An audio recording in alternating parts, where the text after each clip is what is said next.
Hello, everyone.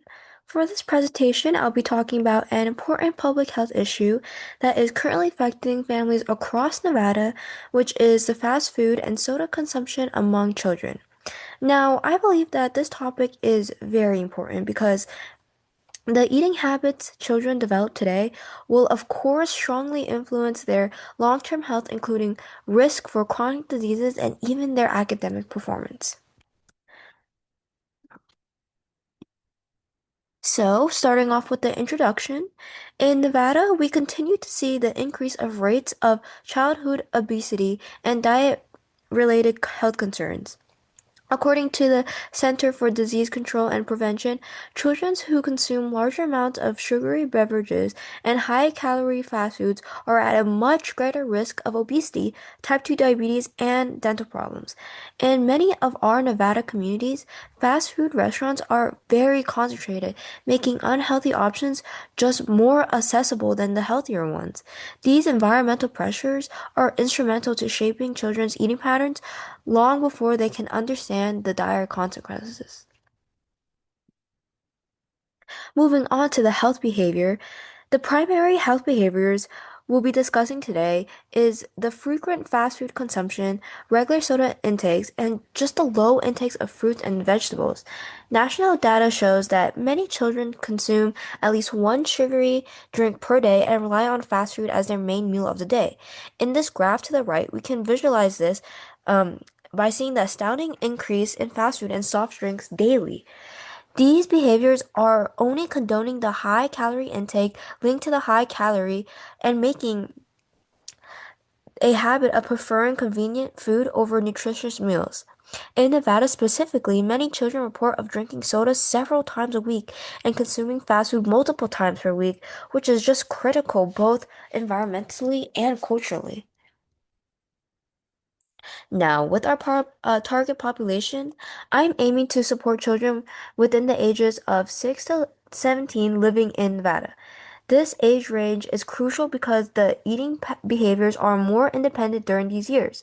Although all children can benefit from improved nutrition, this certain age group is just particularly vulnerable, especially the children in lower income communities where the affordable health food choices are just more limited and where fast food outlets are becoming so much more common. Nevada statewide health assessments have shown already that these community committees do face higher levels of food insecurity because of those fewer opportunities for nutrition education. Now, moving on to the behavior change model theory, we'd be talking about the social cognitive theory shown on the left visualization here. To guide this intervention, I again will be using this theory developed by Albert Bandura. This theory emphasizes that behavior is shaped by not only personal choices but also a person's environmental, social influences, which is reinforcements and observational learning. In the context of children's diets, this means that kids are strongly affected by their family's eating habits, what their peers might deem as acceptable, and what foods are available in their own schools and neighborhoods. By changing the environments that support these kids daily, we can support them to grow in a more healthier behavior, which is just more effective than relying on their willpower and decisions alone. For the intervention, there are multiple levels of influence, right? In terms of schools, there can be an introduction of nutrition education and just implementing policies that promote water over sugary drinks. For families, this is very important. We can include workshops or things like low-cost meal ideas just to encourage parents to model more healthier behaviors. And um and especially community, which is a huge factor. Local restaurants can create healthier kid menu options and simply work to limit children's exposure to sugary drink and advertisings.